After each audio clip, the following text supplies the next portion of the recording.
Hi, everyone, and welcome. I am Sulagna Dasgupta from the organizing team of the inaugural edition of the Women in Economics Theory Conference. It's the first ever graduate student conference, as many of you know, aimed at encouraging women into research in economic theory. I'm very fortunate today to be joined by Professor Wioletta Dziuda. She is an associate professor at the Harris School of Public Policy at the University of Chicago here. Her main research interests lie in applied game theory, political economy, and economics of information. Her most recent research focuses on analyzing how legislative bargaining affects the nature and efficiency of policies, as well as the sources of polarization. She is also interested in the strategic underpinnings of political scandals and their consequences for accountability. Welcome, Viola. Thank you. Thank you for having me. So, well, that sounds like a very interesting research agenda and especially relevant, I guess, in today's nail-biting political climate. So why don't you start by telling our audience a bit more about that, your current research, basically? Yes, so as you mentioned, I work in political economy mainly, meaning I'm interested in how politics and the organization of our governments affects the outcomes that we see in economics and more broadly for the citizens. And one of the issues that I was attracted to recently is this issue that is on many people's minds, which is the issue of polarization. Right. And I am working currently on a project that's trying to explain why we seem to have a lot of elite polarization in the US that seems to be driving mass polarization, but it's not driven by mass polarization. So lots of people worried that we have a lot of polarization in the society, and that's being reflected in gridlock in the US Congress, and no policies are being passed. But a lot of data shows that actually it's the elites that seem to be polarized. It's the elites that are unwilling to compromise and not necessarily the voters. So I was intrigued by this observation, and I was thinking about this quite a bit. And as an economist, I observed another fact, I think, that was really puzzling to me. As an economist, you very frequently see that there are lots of policy areas where there is a room for economic policy that would improve lives of constituencies of both parties. Maybe not everybody's lives would improve. There will be some losers and winners, but both supporters of the Republican and the Democratic Party should benefit overall from those policies. So then it's puzzling, why don't parties come together? Like, why is it that they listen to economists and implement those policies? So the story I'm working on that with my colleague here, Ethan Bueno de Mesquita, and the story we are trying to tell is that voters actually do not know to what extent policymaking is a zero-sum game, where it's always going to create winners or losers, and to what extent there are all these areas where economists can give us some guidance and improve the well-being of most of the society. And they are learning about that from observing what politicians actually do. Mm-hmm. And we claim that in a world like this, politicians have an incentive to convince voters that policymaking is a zero-sum game. Okay, that most of the time there will be winners or losers. Mm-hmm. So why is that?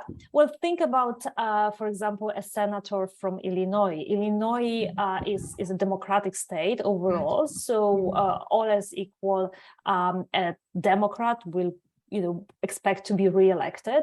But of course, they're electorally vulnerable if a Republican comes along who has higher quality, higher abilities, more attractive to the voters on many dimensions, then they could be ousted out of office. So one way for them to prevent this from happening is to convince the voters that policymaking is a zero-sum game. So there will be either policies benefiting Democrats or policies benefiting Republicans. And here I use Democrats and Republicans as a descriptor of certain group of people with certain kind of education and or income or profile or preferences. So why would that be the case? Well, if I think that most of the policy making is a zero-sum game, I want to be represented by someone who has similar views to my views. I don't want to be represented by someone who will implement the policies that are harmful to me. But if I think that most of the policy making is just, investing in infrastructure and making our air cleaner, so something that benefits everyone, then I really don't care whether I have a Democrat or a Republican representing me. And in that situation, I'm just going to go for a candidate who is just more attractive on other dimensions, quality, education, and so on. So we are, building a model that's trying to capture this kind of intuition. And it's a dynamic model where voters are learning over time.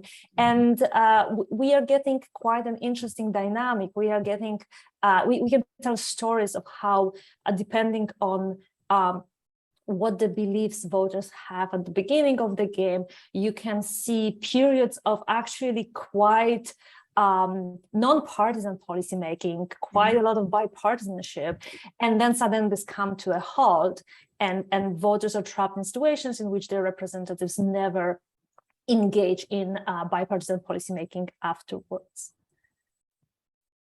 So if I understand correctly, so do you capture like heterogeneity of issues? Like you said that something which is polarizing matters to beliefs as opposed to something like investing in infrastructure and stuff. So is the model like, does the model capture that? I'm just trying to understand. Yes, very good. Yes, so we try to keep the model as simple as possible, which is always a great advice, I think, for theory, especially applied theory. So we assume that there are two types of policies. One type of policies are policies where everyone benefits from those policies and benefits quite a bit. And then the second type of policies are policies that benefit only the constituents of the politician who implements those policies. So in the real world, you can think of infrastructure as a policy that might benefit everyone, but on the other hand, you can think about abortion as a policy that will benefit one side of the political spectrum, depending on what kind of policy we implement on abortion, but one side of the political spectrum will benefit and the other one will lose. So it's a simple model. You get B from those common interest policies, and you get 1 or -1 from policies that are implemented either by your partisan or the other partisan if they decide not to go for the common interest policy. And what you're trying to, and you don't know, we assume that our voters don't know how frequently those common interest opportunities arise. So they're just sitting there. They see what policy was implemented, they see their payoff. So they know whether this was this great common interest policy or something partisan. And they have to update their view about what's going to happen in the future. And they have to vote according to those beliefs in elections. Right, and you're saying that these polarizing elites, the politicians themselves, they have an incentive to like emphasize the issues of the, I think, second type, which you said, the ones which benefit only the partisans. Right. Yes. So in our model, the interesting part of our model, I think, is that we assume that everyone prefers common interest policies, all else equal. So if voters had no uncertainty about the world, we would live in a world in which those policies are taken care of whenever they are available. But in our model, a politician who, let's think about, Joe Manchin from Virginia, he is worried that if he, that he could be ousted by someone from the Republican side. But if he shows that, for example, policymaking is going to be about abortion, and Virginia voters do not want very restrictive abortion law, then that's going to benefit Joe Manchin, and that's going to free him up to actually engage in, in the deal making that he's engaging right now. Great. I mean, that's very interesting and definitely encourages me even more to have a look at your paper. I did have a cursory look at the description and stuff, but I'll definitely make sure to go ahead and read more of it. Coming to the, our broader theme about theory and also as a theorist, I'm curious to know what made you choose theory within econ, basically? Why did I choose theory? Yeah, I mean, yeah. Yeah. Well, I think I'm a little bit more of an accidental economist and accidental theorist. I don't think I have like a great story for how I, discovered that theory was the thing to do and why theory is the thing to do. I liked the structure that theory provided. I liked the classes that I attended during my graduate work. It just seemed like a thing that was coming that was enjoyable. Like I enjoyed thinking about theoretical problems with pen and paper. But I cannot claim that I went through a lot of considerations and came up to the conclusion that theory is the best field. I think like most of the students, I just went after what was attractive to me at the moment. Okay, great. So, I mean, I guess that happens a lot during grad studies, you get influenced by peers and your faculty members, I guess, into taking up your whatever field of specialization. So I was also like related to that, like looking at the current trends basically in specializations within econ as a whole. It seems, at least it seems to me and the fellow graduate students that I've spoken to, that the massive advances perhaps in empirical research tends to attract a lot of young scholars and grad students into related fields, like empirical related fields.